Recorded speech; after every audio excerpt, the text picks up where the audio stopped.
can a God one do? Yeah, thank you. I don't know for any reason.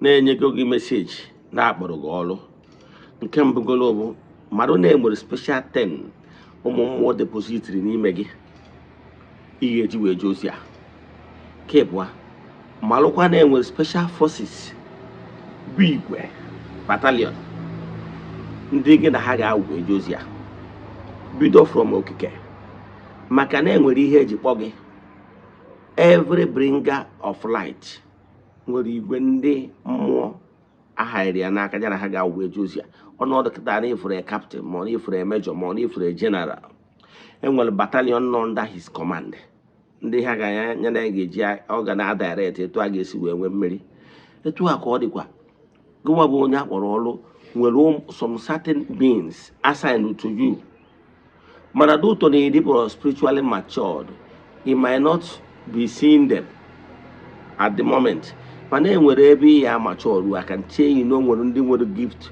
ndị mgbawa agba clairvoyant clairvoyance ndị na-anụ voices na ndị na-afụ afụ ịmara na nwere ndị nwere the gift na ha na some beings na-agagharị ha na-anọkọta kpaa nkata one on one afụ akụrụkụrụ ọbụla imagination or hallucinating. I can tell you na ọ bụrụ na akpọrọ gị ọrụ ihe you must do akpọ gị ọrụ esikwana na ime eje because nọ ndị a bụ ndị ga-eme ka ịdị ebube. They carry your glory, and if there's no challenge, there won't be any champion. Now, on that again, in why we conquer all the challenges, we want the crown. Now, Obruna is in the hand each other, more need discharge, has had a better way, more on a choro. The primary purpose we are called is for a purpose. When I'm born, need discharge, though to go, you will experience doom. Come out. Oh, that was something.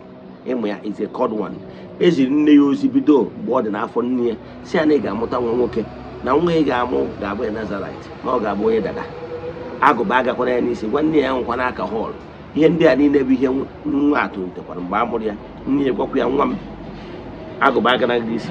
A man come my banana, watch I hear, but nobody hear one message weather. I go by the Asia, you win in the bar.